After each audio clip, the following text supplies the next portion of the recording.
Hello students, welcome back on my YouTube channel Dream CBSE by Priya Narayan and आज मैं आपके लिए one shot video of carbon and its compound लेकर आई हूँ। बहुत मेहनत की है मैंने इस वीडियो को बनाने में, बहुत बेहतरीन स्लाइड्स आपके लिए प्रिपेयर की है।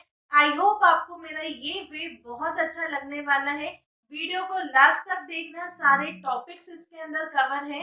डिस्पाइट कि मैं ऑलरेडी पूरे लेक्चर्स करवा चुकी हूँ यूट्यूब पे, ऑलरेडी प्लेलिस्ट पे जाके चेक करो कार्बन एंड इट्स कंपाउंड, आपको फुल डिटेल लेक्चर मिल जाएगा। लेकिन ये वन शॉट वीडियो में भी सब कुछ कवर है एंड एग्जाम से पहले आपके लिए ये बेस्ट रहने वाला है वन शॉट वीडियो। एंड ये आपको अगर रिविजन करनी है तो उसके लिए भी आपका ये वन शॉट वीडियो बेस्ट रहने वाला है। आई होप आपको बहुत मजा आएगा इस वीडियो में। प्रिया नारायण आपकी एजुकेटर है, आपको मालूम होना चाहिए। एंड ये हम कार्बन एंड इट्स कंपाउंड का चैप्टर कर रहे हैं। Let's proceed ahead. तो देखो कार्बन क्या है, नॉन मेटल है, वेरी गुड। अब कार्बन वर्ड से सीधा दिमाग में क्या आता है, कोल, काला कोल, कोल आता है दिमाग के अंदर। तो कार्बन से आपके दिमाग के अंदर क्या आता है, कोल आता है ना। कार्बन से क्या आता है, कोल आता है, कोयला आता है ना, काले कलर का। तो कार्बो का मतलब क्या है, कोल है। और इसलिए क्योंकि कार्बन का मेन कॉन्स्टिट्यूएंट क्या है, कोल है। The main constituent is coal. Carbon जो है अर्थ क्रस्ट में भी प्रेजेंट है और एटमॉस्फेयर में भी प्रेजेंट है। अब देखो अर्थ क्रस्ट में ये 0.02% प्रेजेंट है, 0.02% प्रेजेंट है। और एटमॉस्फेयर के अंदर 0.03% प्रेजेंट है ना। ये चीज आपको मालूम चल गई, वेरी गुड। नेक्स्ट। अच्छा, और कोविड बढ़ता जा रहा है, अपना ध्यान रखना, बाहर नहीं निकलना, घर पे बैठ के अच्छे से पढ़ाई करना है। टेंशन नहीं लेना कि टर्म वन का रिजल्ट कब आएगा। अच्छे से प्रिपेयर करते जाओ, आपके सारे लेक्चर्स में ले रही हूँ, पूरा मैथ्स एंड साइंस सबको कंप्लीट मिलेगा। चलो नेक्स्ट। अब देखो कैसे पता चलेगा कि ये जो गिवन सब्सटेंस है उसमें कार्बन है कि नहीं। चेक करो आपके अंदर कार्बन है क्या। देखो हाँ, आपके अंदर है कार्बन। चेक किया, कैसे पता चलेगा। टेस्ट देखते हैं, परफॉर्म मत करना अपने ऊपर। अगर मान लो किसी कंपाउंड को आपने ऑक्सीजन की प्रेजेंस में जला दिया, कोई कंपाउंड था, मान लो कार्बन कंटेनिंग कंपाउंड था, उसको आपने क्या किया, ऑक्सीजन के प्रेजेंस में जला दिया, हीट कर दिया। तो अब जो भी कंपाउंड बनेगा, ऐसे तो CO2 बनेगी कार्बन को जलाओगे तो, ये गैस जो है उसको पकड़ के लेके जाना और लाइम वाटर में डाल देना। आप देखोगे कि लाइम वाटर में जैसे ही आपने इस कार्बन डाइऑक्साइड गैस को डाला, वैसे ही ये जो लाइम वाटर है ये मिल्की हो जाएगा। क्या हो जाएगा, ये मिल्की हो जाएगा। तो हेंस आपको पता चल जाएगा कि ये जो गिवन सब्सटेंस था उसके अंदर कार्बन डाइऑक्साइड गैस या कार्बन थी कि नहीं थी। ठीक है। अब अपने साथ ये मत करना कि मेरे अंदर कार्बन है, प्रेजेंस चेक करते हैं। तो कोई भी कार्बन कंटेनिंग कंपाउंड्स जो है उसकी उसको आप क्या करो, ऑक्सीजन में जला दो, है ना। अब जो गैस निकली उसको लाइम वाटर में डाल दो। अगर लाइम वाटर मिल्की हुआ तो कार्बन प्रेजेंट था, अगर मिल्की टर्न नहीं हुआ दैट मींस कार्बन प्रेजेंट नहीं था इस कंपाउंड में। क्लियर है test, test for carbon clear. चलो नेक्स्ट आगे चलते हैं। Occurrence of carbon. अब कार्बन कहाँ कहाँ अकर करते हैं और कैसे एग्जिस्ट करते हैं। ठीक है, वीडियो को सब्सक्राइब किया क्या, शेयर किया, वेरी गुड। चलो next. Carbon exist in free as well as combined state. तो फ्री फॉर्म में carbon as a diamond, graphite and Buckminster fullerenes exist करता है। डायमंड का नाम हमेशा सुना है ना, देखा है डायमंड। जिसने देखा है डायमंड कमेंट में बताओ, डायमंड, डायमंड देखा है कमेंट में बताओ। ग्रेफाइट, ग्रेफाइट का तो नाम सुनते ही सीधा पेंसिल आती है, वो लेड वाली पेंसिल में तो बहुत अच्छे से ग्रेफाइट दिखता है। और थर्ड जो है फ्री स्टेट में जो कार्बन एग्जिस्ट करता है वो बकमिंस्टर फुलरेंस। कितना बड़ा नाम है, बकमिंस्टर फुलरेंस। अब सेकंड, कंबाइंड स्टेट में as carbon dioxide, carbonates, fossil fuels, organic compounds, wood etcetera. Fossil fuels क्या होते हैं? Fossil fuels carbon containing, very good. Fossil fuels मालूम है ना, 8th से पढ़ते आ रहे हो। फॉसिल फ्यूल्स अभी कुछ टाइम पहले भी आया था न्यूज में, फॉसिल फ्यूल्स खत्म हो जाएंगे। लाइट भी चली गई तो पता लग रहा था कि खत्म ही हो गए फॉसिल फ्यूल्स, है ना। तो फॉसिल फ्यूल्स का यूज करना चाहिए क्या? बताओ कमेंट में, करना चाहिए क्या फॉसिल फ्यूल का यूज? तो कंबाइंड स्टेट में as carbon dioxide, carbonates, fossil fuels, organic compounds and wood के फॉर्म में एग्जिस्ट करता है। अब देखो नेक्स्ट, एलोट्रोप्स। तो एलोट्रोप्स वो कंपाउंड्स होते हैं जो एलिमेंट्स डिफरेंट फॉर्म में एग्जिस्ट करते हैं। तो the various physical form which an element can exist, तो डिफरेंट डिफरेंट फिजिकल फॉर्म जिसमें एक पर्टिकुलर एलिमेंट एग्जिस्ट कर सके उसी को एलोट्रोप बोलते हैं। एग्जाम में एज इट इज यही लिखना, the various physical form in which various elements exist is called an allotrope. And carbon के कितने एलोट्रोप्स हैं? 3 एलोट्रोप्स है। First diamond, second graphite and third Buckminster fullerenes. इतना बड़ा नाम, बकमिंस्टर फलरेंस। तो 3 allotropes of carbon, diamonds, graphite and Buckminster fullerenes. I hope आपको ये स्लाइड्स बहुत अच्छी लग रही होंगी। काफी मेहनत की है मैंने, इस मेहनत को लाइक, सब्सक्राइब और शेयर करके अप्रिशिएट करो। और कमेंट में बताना कि आगे भी प्रेजेंटेशन ऐसे ही रखें या बोर्ड वर्क करें, क्योंकि आपके लिए मेहनत कर रहे हैं तो आप जैसे लाइक करेंगे उसी हिसाब से मैं मेहनत करूंगी। तो कमिंग टू डायमंड। अब डायमंड कैसा दिखता है? आप बोलोगे मैम कार्बन मतलब कोयला, कोयला मतलब काला। ओ लेकिन डायमंड तो मैम गोरा होता है, तो ये कैसे है कार्बन का एलोट्रोप? यही चल रहा है दिमाग में कि डायमंड तो इतना सुंदर होता है, इतना ब्यूटीफुल होता है, इतना शाइनी होता है ना। कार्बन के नाम पे हमेशा काला कोयला ही नजर आता है ना। कोयला ही क्या बन जाएगा? डायमंड बन जाता है। सुनते हो ना कि बहुत मेहनत करो कोयले से भी डायमंड बन जाता है। सेम सेम बिल्कुल एज इट इज। तो देखो डायमंड क्या है? Colourless, transparent, heavy and hardest material known अभी तक। अभी तक का हार्डेस्ट सब्सटेंस जो है वो क्या नोन है ऑन अर्थ? डायमंड है। और इलेक्ट्रिसिटी कंडक्ट नहीं करता डायमंड, ठीक है। आगे हम डायमंड का स्ट्रक्चर भी अभी ड्रॉ करेंगे, तो देखना डायमंड का स्ट्रक्चर कैसा होता है। अब देखो डायमंड जो है एक क्रिस्टल जाइंट मॉलिक्यूल है and is linked to 4 other carbon atoms by strong covalent bonds. तो मैं आपको इसका स्ट्रक्चर दिखाई देती हूँ। देखो ये कार्बन, इससे 4 कार्बन अटैच्ड हो गए, ठीक है। फिर इधर कार्बन आके अटैच्ड हो गया, फिर फर्दर आपके 4 कार्बन अटैच्ड हो गए, फिर इधर से 4 कार्बन अटैच्ड हो गए, फिर इधर से 4 कार्बन अटैच्ड हो गए, फिर फर्दर इधर से 4 कार्बन अटैच हो गए, और ये सिलसिला चलता रहेगा। और यही है आपका जाइंट मॉलिक्यूल ऑफ डायमंड, जहां पे सेंटर में कार्बन, और ये भी क्या है? कार्बन बाउंडेड स्ट्रक्चर्स, ठीक है। और ये जो स्ट्रक्चर आपका बना उसी को हम क्या बोलते हैं? टेट्राहेड्रन। तो coming to back to slide, देखते हैं क्या लिखा है कि the four surrounding carbon atoms are the four vertices of a regular tetrahedron। तो वो एक रेगुलर टेट्राहेड्रन का स्ट्रक्चर बनाता है। और ये जो बॉन्ड्स है ना इस कार्बन और इस कार्बन के बीच में, वो कोवेलेंट बॉन्ड्स होते हैं। आपने मेटल्स और नॉन मेटल्स में याद है पढ़ा था कि नॉन मेटल के बीच में जो बॉन्ड बनता है वो कैसे बनता है? कोवेलेंट बॉन्ड बनता है। और वैसे भी अगर शेयरिंग ऑफ इलेक्ट्रॉन्स हुआ है तो यानी कि जो बॉन्ड बना है वो कोवेलेंट बॉन्ड बना है। आगे हम डिटेल में पढ़ेंगे कि कार्बन क्यों बॉन्ड्स कैसे बनाता है, शेयर करता है या क्या करता है।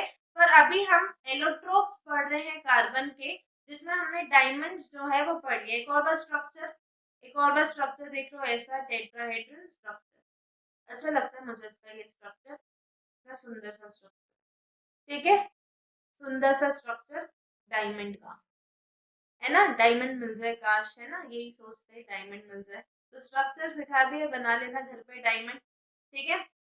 Next, diamond crystal is therefore made up of carbon atoms which are powerfully bonded another by a network of covalent bonds.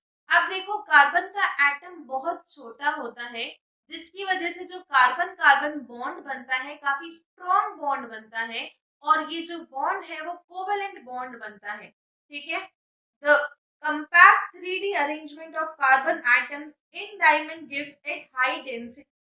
तो कार्बन में ये जो हाई डेंसिटी होती है वो इसलिए होती है क्योंकि ये इतना 3D कंपैक्ट स्ट्रक्चर बनता है, जिसकी वजह से डायमंड को एक हाई डेंसिटी मिलती है।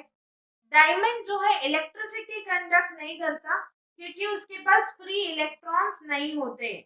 No free electrons, no free electrons. अगर फ्री इलेक्ट्रॉन्स नहीं है तो इलेक्ट्रिसिटी कंडक्ट नहीं करेगा, इलेक्ट्रिसिटी कंडक्ट नहीं करेगा, इलेक्ट्रिसिटी कंडक्ट नहीं करेगा। मैंने क्रॉस इसलिए रब कर दिया, नहीं तो बच्चे सोचते हैं कि क्रॉस है, गलत तो नहीं है, गलत नहीं था। कहने का मतलब था कि डायमंड जो है इलेक्ट्रिसिटी कंडक्ट नहीं करता क्योंकि उसके पास कोई फ्री इलेक्ट्रॉन्स प्रेजेंट नहीं है। अब नेक्स्ट एलोट्रोप ऑफ कार्बन क्या पढ़ा? ग्रेफाइट पढ़ा। ग्रेफाइट से क्या याद आता है? वो जो बचपन में पेंसिल से लिखते थे, कितनी कलरफुल पेंसिल्स होती थी। फिर वो एक शक्ल लगा बुमबुम वाली पेंसिल आती थी मार्केट में, जिसके लिए सब रोते थे कि वो पेंसिल मिल जाए तो मैजिक करेंगे। फिर लेड वाली पेंसिल आई, तो लेड में तो बिल्कुल क्लियर ग्रेफाइट दिखता था आपको। तो ग्रेफाइट के नाम पे हमेशा क्या याद आता है? वो लेड वाली पेंसिल या वो शक्ल लगा बुमबुम वाली पेंसिल। बताना कमेंट में किस किस ने खरीदी थी बचपन में शक्ल बूम बूम की पेंसिल। काफी मजा आता था ना कि बिल्कुल बन ही गए हम शक्ल बूम बूम वाला, वो जो मैजिक करके सब कुछ बनाता था शीट पे। चलो अब देखो ग्रेफाइट कैसा होता है, देखा है ना, ग्रेइश कलर का होता है, ओपेक होता है। ओपेक यानी कि जिसके आर पार आप ना देख सको। काफी सॉफ्ट होता है, स्लिपरी होता है, और काफी लाइटर होता है देन डायमंड, और इलेक्ट्रिसिटी कंडक्ट करता है। अब देखो मैंने आपको क्या बताया था कि कोई भी सब्सटेंस अगर इलेक्ट्रिसिटी कंडक्ट कर रहा है तो यानी उसके पास फ्री इलेक्ट्रॉन्स है। अगर देखो इलेक्ट्रिसिटी अगर देखो इलेक्ट्रिसिटी कंडक्ट हो रहा है, इलेक्ट्रिसिटी कंडक्ट हो रहा है, that means presence of free electrons है। प्रेजेंस ऑफ फ्री इलेक्ट्रॉन्स है, प्रेजेंस ऑफ क्या है? फ्री इलेक्ट्रॉन्स है, तभी इलेक्ट्रिसिटी कंडक्ट कर रहा है। तो ग्रेफाइट जो है इलेक्ट्रिसिटी कंडक्ट करता है, क्यों? Because of presence of free electrons. अब उसका स्ट्रक्चर पढ़ेंगे तो आपको समझ में आएगा कि कैसे उसके पास एक फ्री इलेक्ट्रॉन बच जाता है। नेक्स्ट पॉइंट देखो, graphite crystal consist of layers of carbon atoms. और वो जो रिंग्स बनती है ग्रेफाइट की वो हेक्सागोनल रिंग्स होता है, जिसका स्ट्रक्चर अभी मैं आपको बताऊंगी तो आपको समझ में आएगा। और वो स्ट्रॉन्ग कोवेलेंट बॉन्ड से बना होता है, फ्लैट हेक्सागोनल रिंग्स होती है। The various layers of carbon atoms in graphite are held together by van der Waals force.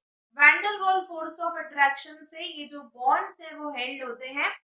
अब नेक्स्ट देखो, due to sheet like structure graphite जो है वो सॉफ्ट होता है, क्यों? क्योंकि शीट लाइक स्ट्रक्चर बनता है, स्ट्रक्चर अभी पढ़ेंगे। And good conductor of electricity due to the presence of free electrons. Free electrons होने की वजह से ही वो इलेक्ट्रिसिटी कंडक्ट करता है। चलो कलर चेंज कर लेते, ब्लैक से बोर हो गए। चलो red. As only 3 carbon atoms are held and fourth is free to move। तो सिर्फ 3 इलेक्ट्रॉन्स हेल्ड होता है और फोर्थ जो है फ्री टू मूव है, जिसकी वजह से जो आपका ग्रेफाइट है वो इलेक्ट्रिसिटी कंडक्ट करता है। अब देखो इसका स्ट्रक्चर देख लेते हैं, इसको इरेज करते हैं, इसका स्ट्रक्चर देखते हैं। देखो स्ट्रक्चर देखोगे, ये कार्बन, ये कार्बन है ना, ये कार्बन, ये कार्बन, ऐसे बनता है इसका हेक्सागोनल रिंग। देखो हेक्सागन बना के आपको समझाती हूँ। देखो ये कार्बन, मान लो ये वाला कार्बन ले लिया हमने, तो देखो एक ये बॉन्ड बना, दूसरा ये वाला बॉन्ड बना, तीसरा इसका ये वाला बॉन्ड बन गया, तीसरा ये बॉन्ड बन गया। ठीक है। फिर ये वाला जो आपका कार्बन है, ये वाला एक बॉन्ड इसका ये बना हुआ है, दूसरा ये बना हुआ है, तीसरा ये बना हुआ है। फिर ये वापस सेम ऐसी कहानी बनती रहेगी। और ये सुंदर सा हेक्सागोनल 1 2 3 4 5 6 हेक्सागोनल सुंदर सा स्ट्रक्चर बनता चला जाएगा। फिर यहाँ पे भी सेम कहानी रिपीट होगी और हेक्सागोनल स्ट्रक्चर जो है वो बनता जाएगा। ठीक है, हेक्सागोनल स्ट्रक्चर जो है आपका बनता जाएगा। एक सेकेंड हेक्सागोनल स्ट्रक्चर आपका बनता जाएगा। तो देखो ये वाले अगर कार्बन एटम की हम बात करें तो 1 2 और 3 बने हुए हैं पर कार्बन की वैलेंसी तो 4 होती है। आगे बढ़ेंगे वेट, तो देखो फोर्थ इलेक्ट्रॉन जो है वो फ्री घूमेगा, हर का फोर्थ इलेक्ट्रॉन जो है फ्री घूमेगा, जिसकी वजह से ये जो ग्रेफाइट का स्ट्रक्चर है वो इलेक्ट्रिसिटी कंडक्ट करता है। ठीक है, अब नेक्स्ट मूव करते हैं। तो ये देखो ऐसा रिंग लाइक स्ट्रक्चर है जिसकी वजह से ये ग्रेफाइट का स्ट्रक्चर इतना स्लिपरी बनता है और फ्री इलेक्ट्रॉन्स की वजह से ग्रेफाइट का स्ट्रक्चर इलेक्ट्रिसिटी कंडक्ट करता है। अब देखो नेक्स्ट भाई साहब आ गए बकमिंस्टर फलरेंस, इतना खतरनाक नाम है बकमिंस्टर फलरेंस, ये साइंटिस्ट के नाम पे इसका इतना खतरनाक नाम डला है। तो देखो बकमिंस्टर फलरेंस C60 होता है, यानी इसमें 60 कार्बन एटम्स प्रेजेंट होते हैं और इसके अंदर 20 हेक्सागोनल रिंग और 12 पेंटागोनल रिंग्स होते हैं। तो देखो it is an allotrope of carbon containing 60 carbon atom join together to form spherical molecules. Football देखा है क्या आप लोगों ने? बिल्कुल फुटबॉल जैसा स्ट्रक्चर होता है या डोम शेप स्ट्रक्चर होता है बकमिंस्टर फलरेंस का। तो 20 हेक्सागोनल रिंग्स है and 12 pentagonal rings of carbon है। Dark at solid room temperature, dark होता है सॉलिड रूम टेम्परेचर पे। अब देखो डायमंड जो है वो हार्डेस्ट सब्सटेंस है, ग्रेफाइट सॉफ्ट है और Buckminster fullerenes is neither hard nor soft, बीच में लाई करता है। ठीक है, अब देखो अभी पढ़ा था हमने बकमिंस्टर फलरेंस में हेक्सागोनल रिंग्स, ऐसे हेक्सागोनल रिंग्स जो है वो 20 होती हैं और ये जो पेंटागोनल रिंग्स है ऐसे पेंटागोनल रिंग्स वो 12 होती हैं। डोम शेप स्ट्रक्चर या फुटबॉल शेप स्ट्रक्चर होता है और इसका नेम जो है बकमिंस्टर फलरेंस, साइंटिस्ट के नेम पर है, इतना खतरनाक नाम, और ये नाइदर सॉफ्ट नॉर हार्ड होता है। अब देखो carbon always forms covalent bonds, ये देखते हैं कैसे। आगे मैंने ब्लैंक स्लाइड दी है ना, चलो देखो। कार्बन है, carbon atomic number 6, mass number 12, electronic configuration 2,4, यानी कि K शेल में 2 इलेक्ट्रॉन्स, L शेल में 4 इलेक्ट्रॉन्स। अगर कार्बन का स्ट्रक्चर बोलूं बना के दिखाओ तो ये आपका न्यूक्लियस, ये एक शेल और दो ही शेल है कार्बन के अंदर। फर्स्ट शेल में 2 इलेक्ट्रॉन्स और सेकंड शेल में 4 इलेक्ट्रॉन्स, 1 2 3 एंड 4 इलेक्ट्रॉन्स। अब देखो इसके पास 4 इलेक्ट्रॉन्स है, इसको स्टेबल होने के लिए 8 चाहिए, यानी टोटल 4 इलेक्ट्रॉन्स और चाहिए इसको स्टेबल होने के लिए। अब देखो इसके पास दो चॉइस है, या तो 4 ले लो भैया या 4 दे दो किसी को 4 या ले लो। अब इसका साइज इतना छोटा है, इतना छोटा साइज है इसका, 4 इलेक्ट्रॉन निकालना, देखो न्यूक्लियस इतना छोटा है, एटम इतना छोटा है, तो ये जो पास है यानी न्यूक्लियस ने काफी पकड़ के रखा है इसके इलेक्ट्रॉन्स को।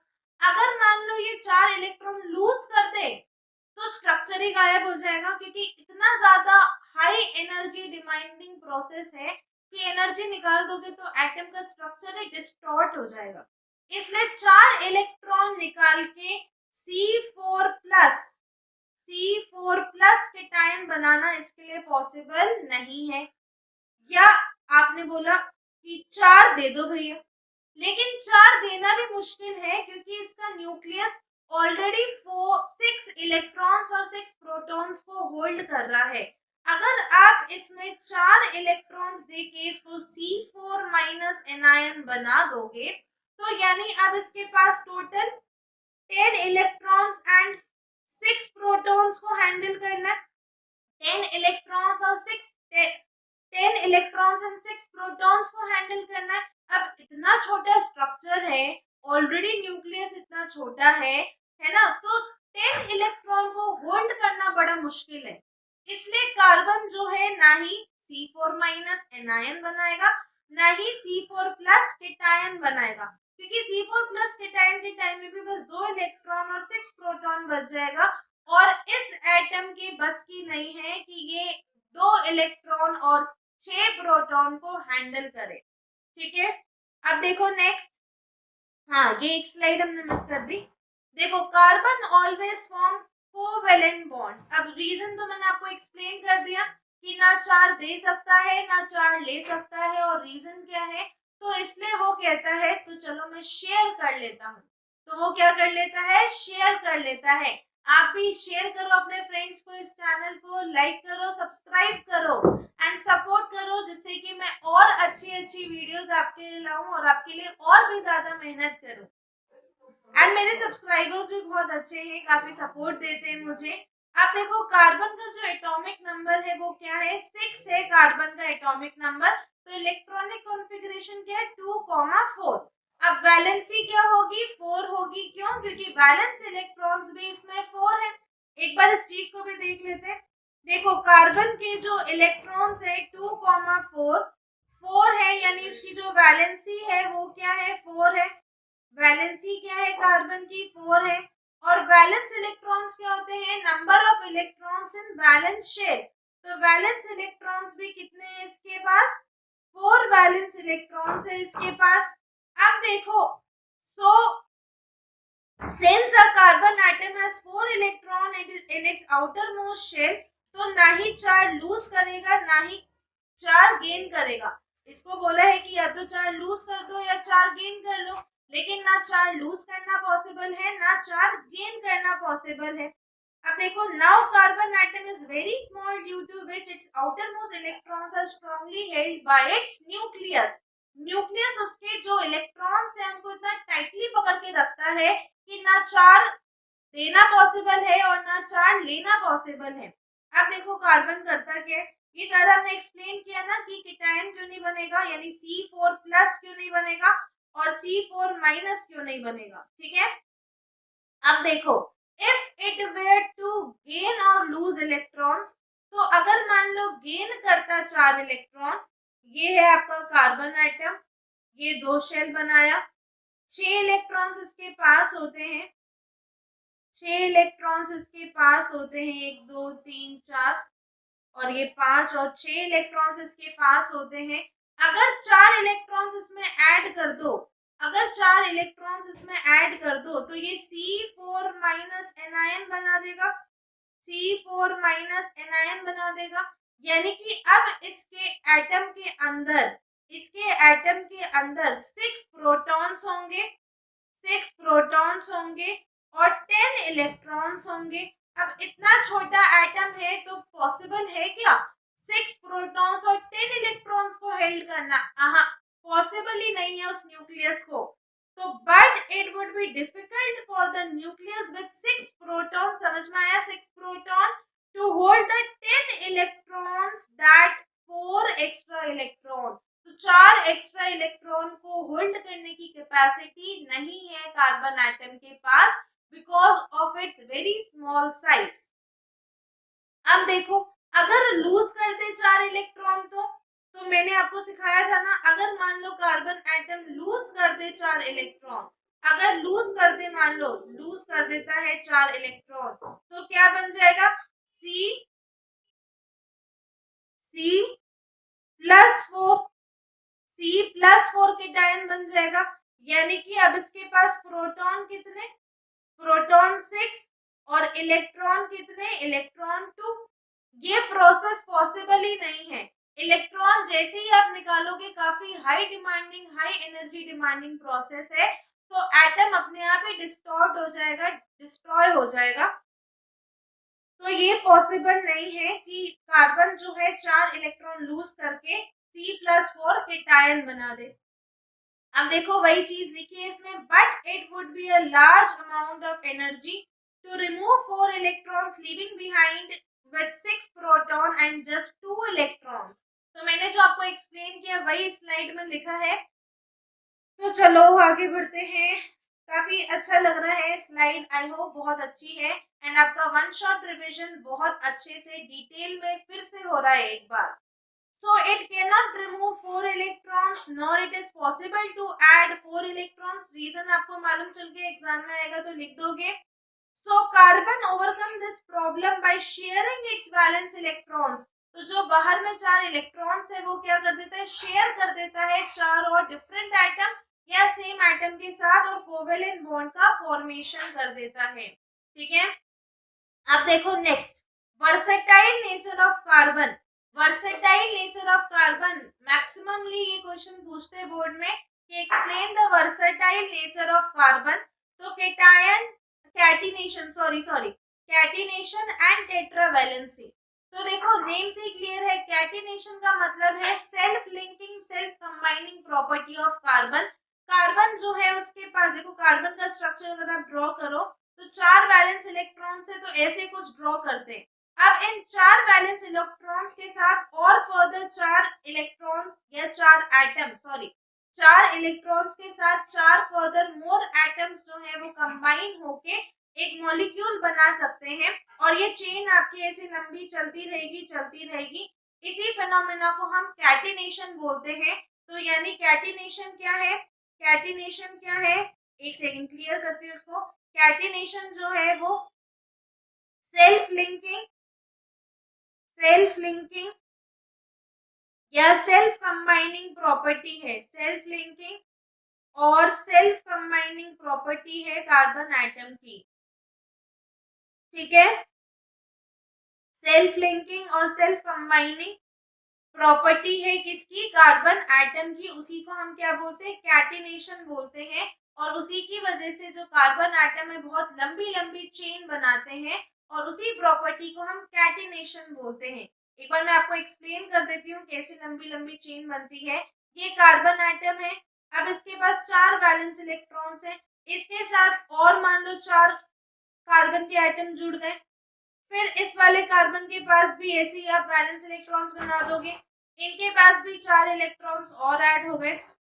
इसके पास भी फर्दर 4 इलेक्ट्रॉन्स और ऐड हो गए और इनके पास भी. तो देखो कितनी लंबी लंबी चेन बनाता जा रहा है. इसी प्रॉपर्टी को हम क्या बोलते हैं, कैटिनेशन बोलते हैं. जरूरी नहीं है कि कार्बन ही ऐड हो, हाइड्रोजन भी हो सकता है, ऑक्सीजन भी हो सकता है, सल्फर क्लोरीन कुछ भी हो सकता है. लेकिन मैंने आपको कार्बन के साथ बनाया क्योंकि कार्बन कार्बन की अगर लिंकिंग होती है तो बहुत लंबी लंबी चेन बन जाती है. ठीक है, आया समझ. तो ये प्रॉपर्टी जो है वो क्या है, कैटिनेशन प्रॉपर्टी है. अब नेक्स्ट है टेट्रावैलेंसी. टेट्रावैलेंसी नाम से ही क्लियर है. टेट्रावैलेंसी नाम से ही क्लियर है, जिसके पास 4 वैलेंसी हो. तो कार्बन के पास कितनी वैलेंसी होती है, 4 वैलेंसी होती है. इसलिए उसकी एक प्रॉपर्टी है टेट्रावैलेंसी. 4 वैलेंसी होने की वजह से वो 4 और एटम्स के साथ कंबाइन कर सकता है और बहुत बड़ा मॉलिक्यूल बना सकता है. ठीक है. तो ये बहुत इंपॉर्टेंट क्वेश्चन रहता है आपके बोर्ड्स के लिए, आपके यूनिट टेस्ट के लिए. तो इसको अच्छे से पढ़ना, जो भी लिखा है स्लाइड में उसको नोट डाउन कर लेना. तो देखो catenation is an exceptional property of self combination. यही पढ़ा, very good. Carbon itself combines atom to form a long chain. यानी कार्बन अपने आप से ही कंबाइन करता है और बहुत लंबी लंबी चेनें बना देता है और यही self combining capacity of an atom को हम कैटिनेशन बोलते हैं. तो कैटिनेशन प्रॉपर्टी क्लियर, समझ में आया तो लाइक करो, जल्दी लाइक करो, वीडियो को शेयर करो, सब्सक्राइब करो.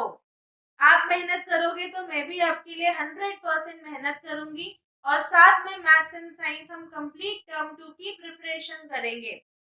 समझ में आ रहा है, स्माइल करो. समझ में आ रहा है तो स्माइल. चलो next, no other element exhibit the property of catenation to this extent. इतना जितना कि कार्बन में होता है इतनी ज्यादा कैटिनेशन प्रॉपर्टी और किसी एटम में ये देखने को नहीं मिली. Silicon forms compound with hydrogen और 7 to 8 चेन बनती है. सारी एनसीईआरटी की लाइंस है. एनसीईआरटी मैंने 100% लेने की कोशिश की है इसमें, जिससे कि आपको कुछ मिस ना हो. इस वीडियो को देखने के बाद आपको एक्स्ट्रा कुछ नहीं पढ़ना, 100% कुछ नहीं पढ़ना आपको एक्स्ट्रा. तो सिलिकॉन जो है हाइड्रोजन के साथ मैक्सिमम 7 to 8 चेन्स बना सकता है, but these compounds are very very reactive. ये कैटिनेशन तो समझ में आया ना, ये कैटिनेशन क्या था हमने पूरा. अब देखो टेट्रावैलेंसी, टेट्रावैलेंसी में क्या है, कार्बन की 4 वैलेंसी है, इसी को हम टेट्रावैलेंसी बोलते हैं। Very good. Since carbon has 4 valency it is capable of bonding with 4 other atoms और डिफरेंट एटम्स। अब देखो कार्बन की 4 वैलेंसी है तो उसकी वजह से जो है वो 4 डिफरेंट एटम्स के साथ कंबाइन कर सकता है। वो जो एटम्स के साथ कर सकता है वो मोनोवैलेंट भी हो सकते हैं, यानी एक वैलेंसी वाले भी हो सकते हैं। जैसे हाइड्रोजन की एक वैलेंसी होती है तो हाइड्रोजन भी कंबाइन कर सकता है। क्लोरीन जिसकी की 7 वैलेंस इलेक्ट्रॉन्स लेकिन वैलेंसी एक है वो भी कंबाइन कर सकता है ना। सल्फर भी कर सकता है, हाइड्रोजन कार्बन कुछ भी कर सकता है। समझ में आया? चलो नेक्स्ट। अब देखो how to carbon atoms form strong bond. तो कार्बन एटम स्ट्रॉन्ग बॉन्ड कैसे फॉर्म करते हैं? चलो कलर चेंज कर ले। चलो ब्लू से कलरफुल स्लाइड्स। ओके, तो देखो how to carbon form strong bond.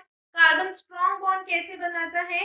The covalent bond of carbon are very strong and can not break easily. तो देखो कार्बन कार्बन के बीच में, कार्बन कार्बन के बीच में ये जो बॉन्ड होता है ना काफी ज्यादा स्ट्रॉन्ग होता है, क्योंकि जो कार्बन का साइज है बहुत छोटा है तो न्यूक्लियस जो है इसको बहुत अच्छे से बॉन्ड फॉर्मेशन करता है और काफी स्ट्रॉन्ग बॉन्ड बनाता है। The reason for strong formation of the strong bonds of covalent bond is due to their small size. छोटे साइज होने की वजह से ये कोवेलेंट बॉन्डिंग जो है काफी स्ट्रॉन्ग होती है। Due to small size of carbon, their nuclei hold the shared pair of electrons between strongly leading to the formation of covalent bonds. तो इसके स्मॉल साइज की वजह से जो इसका न्यूक्लियस होता है कार्बन एटम का, वो कार्बन एटम्स और भी एटम्स को काफी स्ट्रांगली पकड़ के रखता है, जिससे कि ये जो बॉन्ड्स बनते हैं काफी ज्यादा स्ट्रांग बनते हैं। ठीक है, अब लास्ट टॉपिक पे हम आ गए। वेरी गुड, लास्ट टॉपिक पे आ गए। इससे पहले एक तो मैं आपको कंपाउंड्स बनाना सिखा देती हूँ। CH4 मान लो कि कंपाउंड का फॉर्मेशन करना है, तो देखो कार्बन के वैलेंस इलेक्ट्रॉन्स, पहले कार्बन का एटॉमिक नंबर 6 होता है, तो वैलेंस इलेक्ट्रॉन्स कितने? 4। वैलेंस इलेक्ट्रॉन्स का मतलब कि बाहर वाले शेल में जितने इलेक्ट्रॉन्स हैं उसको हम वैलेंस इलेक्ट्रॉन्स कहते हैं। तो ये 4 लग गए। अब हाइड्रोजन के एटम देखो कितने, H4 है यानी 4 है, तो लगा दो हाइड्रोजन के 4, लगा दो हाइड्रोजन के 4, 3 और ये 4। तो इस कार्बन आइटम को देखो 8 इलेक्ट्रॉन्स कंप्लीट हुए क्या? एक बार देखो मैं फिर से सुंदर सा डायग्राम बनाती हूँ, देख लो एक बार सुंदर सा डायग्राम। देखो ये कार्बन, कार्बन के 4 वैलेंस इलेक्ट्रॉन्स बना दिए। अब 4 हाइड्रोजन लगा दो क्योंकि हमें CH4 का मॉलिक्यूल बनाना है। 4 हाइड्रोजन लगा दो, 2 3 4। हाइड्रोजन के वैलेंस इलेक्ट्रॉन एक ही तो होता है बेचारे में, एक ही तो होता है। अब देखो ऐसे बॉन्ड बना दो, बना दिया बॉन्ड। अब इस कार्बन आइटम में देखो ये जितने भी हैं ये सारे इसके इलेक्ट्रॉन्स इसने शेयर कर लिया हाइड्रोजन के साथ। तो 1 2 3 4 5 6 7 8 इलेक्ट्रॉन्स नजर आ रहे। तो कार्बन के वैलेंस इलेक्ट्रॉन मतलब कार्बन की जो स्टेबिलिटी थी वो मिल गई कार्बन को। हाइड्रोजन को भी मैक्सिमम 2 चाहिए क्योंकि हाइड्रोजन में बस के शेल होता है, जिसके पास भी के शेल होता है उसको मैक्सिमम बस 2 इलेक्ट्रॉन्स चाहिए। तो हाइड्रोजन की भी देखो पूरी हो गई है, ऑक्टेट कंप्लीट हो गया इसका, उसको ऑक्टेट नहीं इसको डुप्लेट चाहिए। तो इसका डुप्लेट जो है वो कंप्लीट हो चुका है, कार्बन का ऑक्टेट कंप्लीट हो चुका है, हेंस CH4 स्टेबल हो चुका है। अब देखो नेक्स्ट एक ही बड़ा एक और चलो कर लेते हैं। मीथेन का स्ट्रक्चर सीख लिया हमने, CCl4 का स्ट्रक्चर सीख लेते हैं। CCl4 का स्ट्रक्चर सीख लेते हैं। ये क्या कर दिया मैंने, देखो देखो देखो क्या कर दिया, CCl4, CCl4। तो कार्बन 4 इलेक्ट्रॉन्स कार्बन के। अब 4 क्लोरीन चिपका दो, 1 2 3 4। क्लोरीन का एटॉमिक नंबर 17 होता है तो 2 8 7, तो यानी 7 वैलेंस इलेक्ट्रॉन्स तो बना दो, 4 5 6 7, 1 2 3 4 5 6 7, 1 2 3 4 5 6 7, 1 2 3 4 5 6 7। अब कार्बन जोड़ लेगा अपने, तो देखो कार्बन के पास होगा 8 इलेक्ट्रॉन्स, क्लोरीन के पास भी 8, गिन के बताओ कमेंट में 8 है। सारे क्लोरीन के पास 8, सारा कार्बन स्टेबल हो गया। तो बॉन्ड फॉर्मेशन भी हमने सीख ली। अब next last topic of this chapter, homologous series. तो देखो होमोलोगस सीरीज जो है वो ग्रुप ऑफ ऑर्गेनिक कंपाउंड्स है जिसमें सिमिलर स्ट्रक्चर होता है एंड सिमिलर केमिकल प्रॉपर्टीज हैं, जिसमें सक्सेसिव कंपाउंड जो है differ by CH2 group, successive compound differ by CH2 group. अब इसकी एक्सप्लेनेशन करते हैं। जिन्होंने हाइड्रोकार्बन्स लेक्चर 02 नहीं देखा वो देख लो, आपके सिलेबस में तो नहीं है, लेकिन अगर वो मालूम होगा तो होमोलोगस सीरीज 100% कर लोगे आप। वैसे मैं अभी आपको एक्सप्लेन करूंगी, पर जिन्होंने नहीं देखा एक बार देख लो, बस 14 मिनट्स का लेक्चर है। सॉरी का हाइड्रोकार्बन्स का, हाँ 25 मिनट्स के आसपास का लेक्चर है, देख लो पूरी हाइड्रोकार्बन्स क्लियर हो जाएगी। तो ये होमोलोगस सीरीज आप फटाफट कैच कर लोगे। और मैं इधर भी आपको एक्सप्लेन कर रही हूँ, तो देखो होमोलोगस सीरीज देखो क्या होती है। देखो मैंने एल्केन लिया, ठीक है। एल्केन का जो जनरल फॉर्मूला है ना, general formula of alkene CnH2n plus 2 होता है, CnH2n प्लस 2 होता है। यहाँ पे n अगर हम 1 लेते हैं तो ये स्ट्रक्चर बनेगा C1H4। चेक करो C1H4 बना क्या? 1 नहीं लिखते तो ये CH4 हो गया। n अगर 2 डाल दो, n अगर 2 डाल दो तो ये बन जाएगा C2H6, C2H6। n अगर 3 डाल दो तो ये बन जाएगा C3H8, ठीक है। तो अब देखो ये नोट डाउन कर लिया, मैं इसी को इरेज कर रही हूँ क्योंकि मेरे पास आई थिंक ब्लैंक स्लाइड है। चलो है ब्लैंक स्लाइड। अब देखो अगर एक कार्बन है किसी कंपाउंड में, हाइड्रोकार्बन में अगर एक कार्बन है तो उसको मेथ बोलते हैं, 2 कार्बन है तो उसको एथ बोलते हैं, एंड 3 कार्बन है तो उसको हम प्रोप बोलते हैं। अब देखो जो एल्केन की फैमिली है, एल्केन की फैमिली है तो उसके जितने भी कंपाउंड्स है सब में एन लग जाता है, जैसे आपका सरनेम है वैसे ही एन इनका सरनेम लग जाता है।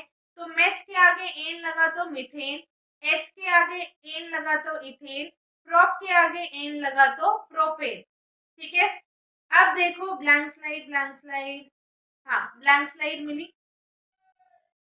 अब देखो पहला स्ट्रक्चर मीथेन बोला CH4, दूसरा C2H6 यानी इथेन, तीसरा C3H8 यानी कि प्रोपेन। अब देखो फर्स्ट और सेकेंड यानी कि ये जो मीथेन और इथेन है, एक कार्बन और 2 हाइड्रोजन का डिफरेंस है। और अगर हम देखें इथेन और प्रोपेन में भी एक कार्बन और 2 हाइड्रोजन का डिफरेंस है। तो देखो back to the definition, homologous series कौन सी सीरीज है? होमोलोगस सीरीज कौन सी सीरीज है जिसमें आपका जो जनरल फॉर्मूला है वो सेम होता है और सक्सेसिव कंपाउंड के बीच में ये कौन सी डेफिनेशन देख ली, देखो देखो देखो सॉरी, होमोलोगस सीरीज वो ऑर्गेनिक कंपाउंड है जिसका similar structure, similar chemical property, जिसमें successive compound differ by CH2 group, successive compound differ by CH2 group. तो देख लिया ना CH2 ग्रुप से डिफर कर रहा है ना, तो यानी ये होमोलोगस सीरीज का एग्जांपल मिल गया आपको, लिख लेना इसको। अब देखो कैरेक्टरिस्टिक्स पे आ जाओ, कैरेक्टरिस्टिक्स ऑफ होमोलोगस सीरीज। तो all the members of homologous series are represented by same general formula. जैसे कि एल्केन का जनरल फॉर्मूला होता है ये एल्केन का जनरल फॉर्मूला होता है CnH2n प्लस 2। अब नेक्स्ट है सेकेंड जो है any two adjacent homologous differ by 1 carbon and 2 hydrogen. तो देखो मीथेन का स्ट्रक्चर CH4, इथेन C2H6, तो इसके बीच में CH2 का डिफरेंस है यानी कि एक कार्बन 2 हाइड्रोजन का। तो these two members are consequently member of alkane and differ by CH2 यानी कि एक कार्बन एंड 2 हाइड्रोजन का डिफरेंस होता है। थर्ड जो है जो देखो डिफरेंस इन मॉलिक्यूलर मासेस। अब देखो ये CH4 क्या है, मीथेन है, यानी इसका मॉलिक्यूलर मास निकालना है तो 12 इंटू 1 प्लस 1 इंटू 4 यानी कि 16 U आ गया। C2H6 का अगर मोलर मास बोलो तो 12 इंटू 2 प्लस 1 इंटू 6 यानी कि 30 U आ गया। तो देखो दोनों के मोलर मास में 14 U का डिफरेंस आया क्या? Successive homologous series methane and ethane में डिफरेंस कितना आया? 14 U का डिफरेंस आया। तो वही लिखा है कि मोलर मास में जो डिफरेंस होता है 14 यू का होता है। जो एक्सप्लेन किया आपको वही बिल्कुल यहाँ पे लिखा हुआ है। एक बार ब्लैंक स्लाइड दिखा देती हूँ क्योंकि ओवरराइटिंग हो गया है, चेक कर लो। अब फोर्थ देखो, all the compounds of homologous series show similar chemical properties, यानी केमिकल प्रॉपर्टीज सेम दिखाते हैं। फिफ्थ प्रॉपर्टी है कि होमोलोगस सीरीज जो है gradual change in physical properties आता है विद इंक्रीजिंग मॉलिक्यूलर मास। तो ये एग्जांपल रीड कर लेना। होमोलोगस सीरीज यहाँ पे कंप्लीट हो गई है। एग्जाम में पूछते हैं आपसे कि होमोलोगस सीरीज को डिफाइन करो, उसके कैरेक्टरिस्टिक्स लिखो, उसके एग्जांपल लिखो। तो ये होमोलोगस सीरीज आपको सिखाई मैंने, फिर इसके कैरेक्टरिस्टिक्स सिखाया, एग्जांपल्स देखो, एग्जांपल्स ये सिखाए मैंने आपको। और ये 5 कैरेक्टरिस्टिक्स हैं, उनको बिल्कुल बाय हार्ट लर्न कर लेना, आपको समझ में आ गया है। और जिनको भी डाउट हो कमेंट सेक्शन में बताना। आई होप आपको ये प्रेजेंटेशन बहुत अच्छी लगी होगी। ज़्यादा से ज़्यादा इस वीडियो को शेयर करना जिससे कि मैं आपके साथ और ज़्यादा मेहनत करूं और भी सारे चैप्टर्स हम बिल्कुल इसी तरह से सेम फुल लेक्चर और उसके बाद वन शॉट वीडियो के साथ कवर कर लें। तो चैनल को सब्सक्राइब करना और ये लाइक करना। आई होप आपको बहुत अच्छा लगा। Thank you so much for watching my video. Thank you so much.